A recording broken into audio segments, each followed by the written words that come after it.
Today I want to bring you along in the garden and show you what's going on. We've got a little bit of a, I think ours is more of an end of summer garden. Started like a second phase because of where we are down here in Central Florida.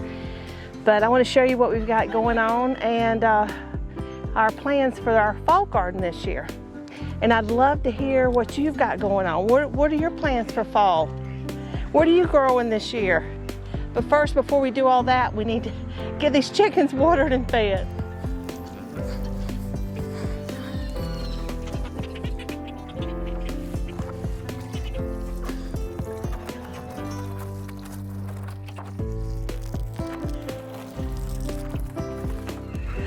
Well, once again, I forgot the egg basket. So I have eggs in my pocket, and right now I can get away with it because everybody's molting. So there's not much in the way of egg collection going on. But I gotta get these things out of my pocket because I'm gonna bump into something. I don't recommend collected eggs in your pocket, but I'm gonna get rid of them so I don't end up busting them accidentally.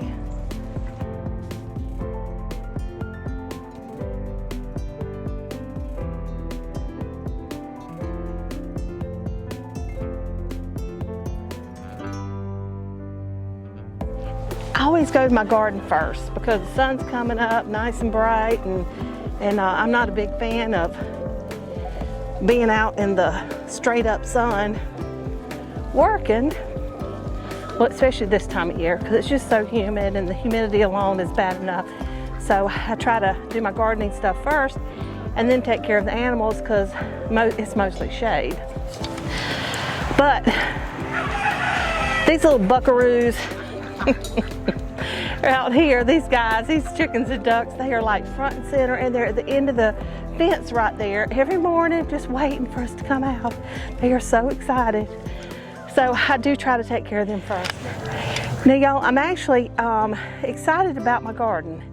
Now, because our spring garden here on our new property, it did not turn out well at all. I just planted in the ground and took my chance. Now that's always worked for me in the past. It has not worked for me here, and so we've been trying to do things a little bit different. We're experimenting with some things, and I just want to take you along and show you. Now, I do want to mention my extra sexy boots or shoes that I know y'all noticed when I was feeding the chickens. I love flip-flops. I love going barefoot. I'm sick and tired of scrubbing my feet and cleaning toenails. So I have converted to socks and my shoes that are a half size too small. So I step on the heels, and there you have it. So I hope y'all don't mind. All right, y'all, I want to show you what we've got going on. Now, right here, I'm doing another round of tomatoes because I have not, last fall or this spring, I have not gotten a big batch of tomatoes that I can put up. That's all I want. I just want to be able to put up tomatoes. So I love San Marzano. We haven't grown them before. That's what we've got planted here. I've got a couple of tomatillas down there on the end. I didn't use the tomato trellis. If you've seen our video on building the tomato trellis. Now, I still love that tomato trellis. I truly do. But it's just not, it doesn't work for indeterminates. For a determinate tomato, for eggplant, for peppers, it is an excellent system. And but these are indeterminates. So we have put a cattle panel up. We started it like 2 feet up because cattle panels are what, 50 inches. So this will make it about 6 feet tall, maybe a little more. And so that way, once they start getting up, we can start tying them off and they'll have plenty of room to grow. Now we are, like I mentioned, we are here in Central Florida. We have a very long season, so we should be able to get a lot of tomatoes off of here. Now, you can see I'm starting to get little flowers are starting to come out. I am super, super excited about that. But when I planted these tomatoes, I did start them out in the little greenhouse out front there, and I started them in an organic seed starting mix. And when I started them in a cup, which I filled the dirt only halfway up in the cup, like one of the solo cups. And I just kept adding dirt as it grew until it got to the top and got big enough to transplant. Now, when I transplanted it, because our soil needs some amendments, I put rabbit manure, because we have rabbits now, for this very reason. I put rabbit manure in the bottom of the hole, and then I mixed in some mushroom compost in with the dirt and planted the tomatoes. Now, they are looking absolutely fabulous. Now, I'm telling you these things because if you've watched any of our gardening videos, you know that we were really big on using like Miracle Grow and 20-20-20 and 10-10-10 and pesticides and all those kinds of things. Well, now that things are going on in our world where they are talking about shortages of fertilizers and things like that, it just really got me thinking, okay, we still need to be able to grow food. So what am I going to do? So we need to look for a more natural way to grow our food. Now, all this chemical stuff came around, honestly, I believe, with high production. When we were trying to feed America, all the World War II, women went to work, and you needed high production. There was a lot going on. You know, us girls, sometimes we end up going to back to work, and then we're still doing everything at home too, because anyway, that's just the way it is sometimes. And to be able to go to the grocery store and be able to get dinner on the table for our families quickly was really important to us. And it was very helpful that we didn't have to make everything from scratch. But now here we are in another transition in our life, and I believe, and a lot of people believe, and so we need to start thinking along those lines. Okay, so how are we going to be able to manage these things?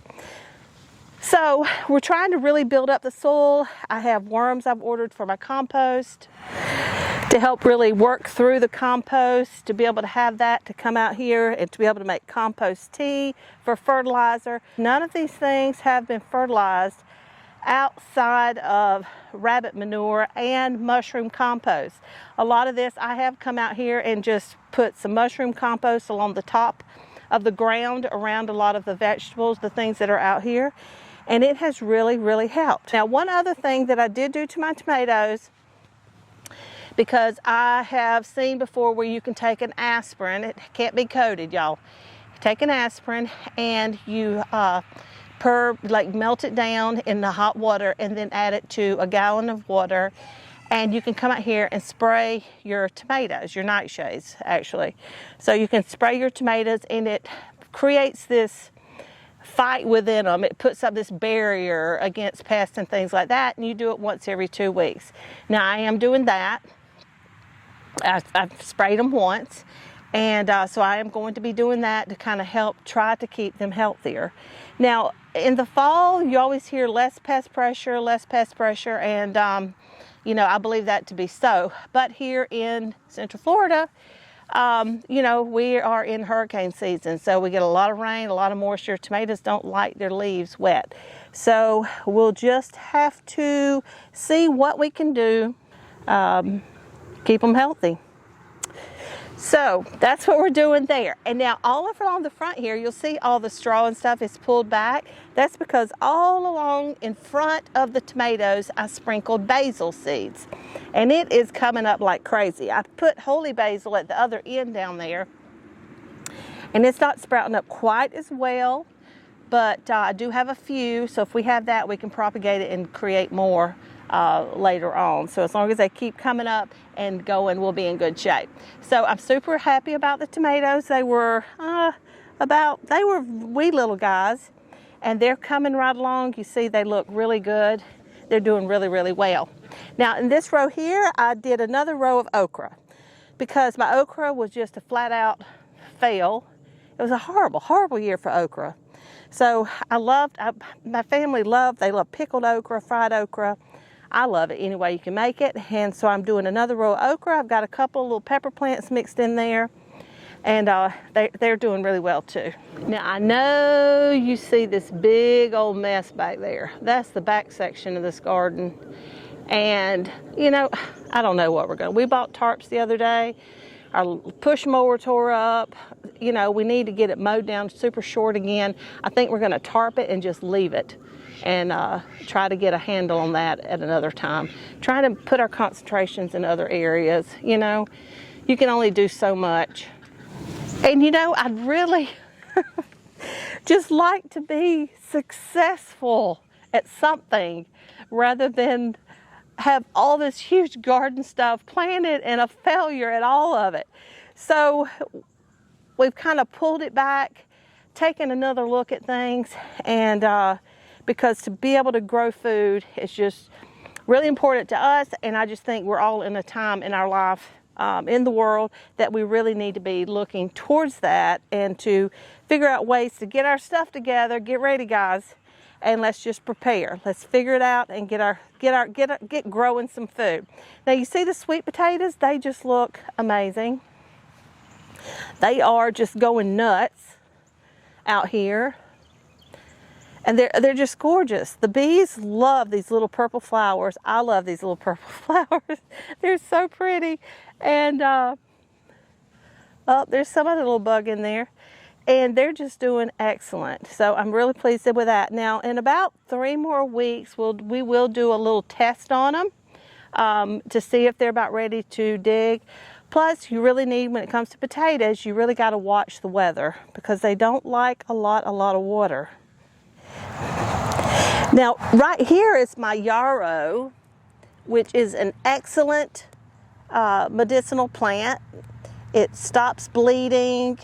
It's we have used it even on bug bites, to spray it on bug bites, and it really stops the itch. And so we just love it. I made it into a tincture, and it's just an excellent herb to have around on the homestead, on your farm, in your backyard, in a pot. Doesn't matter. This is a good one to have around, guys. And you can see here, I just harvested these 2 a week ago, and you can see it's all coming back. I was going to dry some. I did my tincture out of fresh yarrow, but I wanted to dry some as well to have it on hand because I have lots of tincture at the time right now. But I also, guys, I read anything growing near yarrow will grow really well. So we're going to see. We've got some okra over here, we've got our tomatoes. So I don't know, I might be like digging some of this up and starting to, you know, put it around in different places. I also read that anytime you plant yarrow in your garden, you will forever have yarrow. And you see, man, it just keeps coming back. It's spreading, it's getting bigger. So I'm super excited about the yarrow, and it was really good, or really easy to seed and to grow. Now here is our hyssop, and which is an expectorant, which is really good. I was getting sick, getting headaches, starting to have a kind of a cough, and like I was getting some fluid in my chest, and I started taking, I also made a tincture out of it, and started taking a little dropper full about 3 to 4 times a day, and man, it knocked it right out of me, y'all. I mean, really worked great. So that is also an excellent herb to have around. Now, if you're interested in medicinal herbs, or just how to get started, or where to start, and you're having a home, if you are interested at all, I'm going to link my top 3 favorite beginner books down in the description box below. They are affiliate links. So if that's something that interests you, just head down there to the description box. You can click on the link, check them out, and see what you think. Those are my favorites. For beginners, I've got several other books, and one of them is just way over my head. I'm like, it's going to be a while before I get to that part, but I have it for when the time comes. Now, y'all, I have never grown potatoes in the fall, but this year I have planted them. As long as I'm thankful that our soil is a bit sandy. I didn't amend this soil down where we planted the potatoes. We planted potatoes in the spring, and that's the one thing that grew excellent, because potatoes like a sandy soil. They don't like a lot of water. So I planted them here, these dark rows here. This is where I sprinkled a little mushroom compost over the top just to give them some little food and help them get started and get growing. Now I just planted them a few days ago. They haven't sprouted yet. So of course I'm hopeful and excited and looking for sprouts. So there you go. We've got the Yukon Gold and the Red Norland that are just kind of mixed all up and all through here. So we'll see how that turns out. Now, those of you who are able to grow potatoes in the spring and have a root cellar, you know, within a certain temperature, and you can, you know, keep potatoes all year long. Oh, I'm a little jealous, guys. I would love to have that. I would love to have those kind of temperatures, but we don't here, and we harvested, I mean, a bunch of potatoes in the spring. We just had a huge harvest. I was so pleased, but a lot of them, guys, they've turned wrinkly. They've started shriveling up. I did can quite a few jars, quarts of them, but I should have canned more because they've turned bad. I'm going to be adding a lot to the compost bin, but that's why we are going to plant again this fall and live and learn. So now we're going to do that. We're going to start planting every spring, and every fall we'll plant a little crop of potatoes, and so that, you know, very little goes to waste. We won't plant as many, but that way we can have fresh potatoes all year long. Now, over here are green beans. They're just the green, the Blue Lake, the bush beans, and they look excellent. They're doing really, really well. Super pleased. No flowers yet. Not yet, but we'll get there. I'm going to spray them with some of that compost tea, and we're gonna see what maybe it'll give it a little boost and get them going. All right, y'all. Now check this out. These are our peanuts. These are peanuts that we seed saved from when we grew peanuts last year at our old property, and so I mean, I must have done okay seed saving. You know, when you're first getting started, you don't know for sure. Peanuts was easy. I just had to dry them out, unlike squash and tomato where you have to rinse them, wash them, all this kind of stuff. So they were easy, and they have done just absolutely beautifully. Now you can see, if you look closely, some little bugs have been eating on the leaves, but nothing huge. I need to get some herbs planted out here in between them to try to help keep the bug damage down, and that's what I'm going to do today. We're going to figure out what needs to be out here, and I'm going to get some stuff planted. If nothing else, I can put it along the outside edges right here, a couple on the ends of the rows, maybe something in the middle here and there. But you can see how they're holding hands, y'all. You see that? I'm so excited. But y'all see how thick and luscious that is? Now these rows are 3 feet apart. We planted them on drip tape, and it's a double row of peanuts. We kind of alternated like this all the way down, and it is getting so full and absolutely amazing. Now we won't harvest our peanuts until about November, but I am really excited. Last year we did it. We really had no idea what we were doing. We've learned a little bit since then, and we'll be sure and take you along when we do it. Now I fertilized them once with 10-10-10, which has been about a month ago. I just ran a little 10-10-10 down both sides and then pulled the dirt up on the peanuts with a hoe. And they were very, very small. Now, like I said, I'm trying very hard to get away from the synthetic fertilizers and the pesticides and things like that. We're trying to figure out a more natural way of gardening. And from what I understand, all that stuff, it kind of messes with the microbes down in the soil, which is what your soil health. And I don't want that. I want to build our soil health. I don't want to have to keep adding all these things just to be able to grow food. I would love to have a nice, healthy soil. So that is what we're working on. Now, when it came time, a couple of weeks later, I thought, okay, typically I would come out here and sprinkle more 10-10 down and pull it up on the plants. And they were not touching. It's been about 2 weeks, yep. And they were not touching. You could easily walk up and down these rows. And I thought, I just don't want to do that. I'm going to try my mushroom compost. So I came out here and I literally just sprinkled, nice, good, healthy sprinkling all up and down these rows with the mushroom compost. And guys, look at them. They are absolutely gorgeous. I couldn't be more pleased. So if you live in a climate where you can grow peanuts, guys, and you like peanuts, it's a good protein source. You can make peanut butter from it. And we're going to try that this year. We've still got one bag from last year left. And we have roasted them and we've boiled them, but we haven't actually made peanut butter. And I would really, really love to do that this year. So we're going to give it a go, see how it comes out. All right, y'all. Now you can see behind me here, this is our front garden. And we are trying new things. We're trying to figure it out. What's going to work? What's going to build our soil? Now, over here, everything had grown up so terribly out here. And our tiller broke. Yes, lawnmower broke, tiller broke. Tiller, we took it in for repair. It cost as much as we paid for the thing to fix it, just about. So we chose not to. And we didn't know what to do. So we decided my husband came in here with a ride lawnmower and just mowed everything down super, super short. Now you see how fast the grass has grown already. And that's all this lovely rain we began, which we needed it now. Our grass was crunchy. We needed it. And it sure helped bring up the buckwheat. But that's what we have out here. We have buckwheat. Now you see that it's kind of thin in the middle there. I may actually come out here. I've got some more. Throw a little bit more right out through there. It really needs it to kind of help choke out that grass.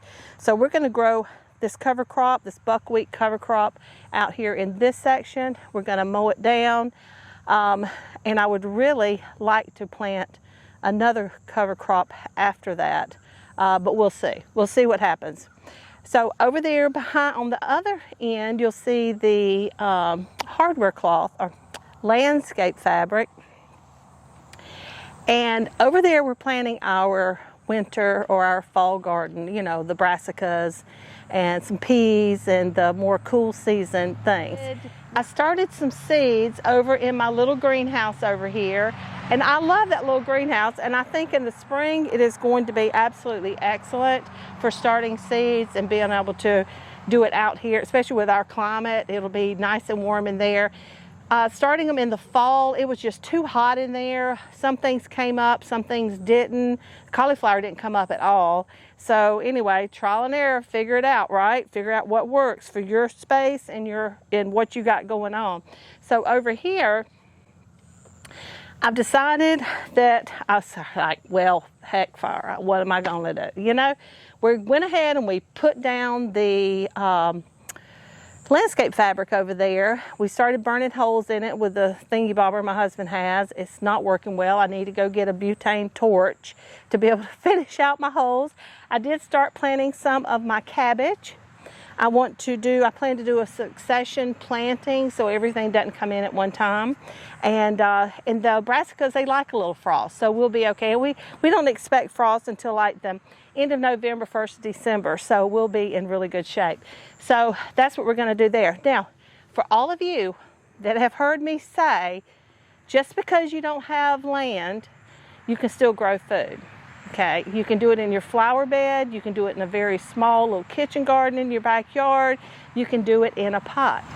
Now, for me to say that when we're sitting here on 5 acres, you know, I don't know, I just don't feel good about that because I'm not growing things in pots. So I have decided this fall I am planting a couple of things. I've got some cucumbers planted and I have some squash planted in pots up against the garden fence here, and just see how it does, see how it works. So I've got 3 cucumber plant seeds I put in a pot and 3 squash seeds. So that should give us tons and tons of cucumbers and squash, and any harvest that comes off of it, we're going to weigh it, we're going to see how much we get off of it, and because I want to show you guys, you can do this. Now, I haven't done this before. I've never grown these things in a pot, but I believe with all my heart that you can do it, and so you got to know how hopeful I am that this is not a failure, because I will be hurt. So we're going to go for it. We're going to try it out, and I'm going to show you, okay? I want y'all to grow something, okay? Grow some food, guys. There you go. Right up against the fence, and we're going to let it grow and just run all over that fence. And right here, this is where I planted my squash, which I just planted it yesterday, so no action. Nothing yet. That's what we've got going on in our gardens right now. We're trying, we are not giving up, and we are plugging right along. And I hope you'll do the same. I pray that you will do the same.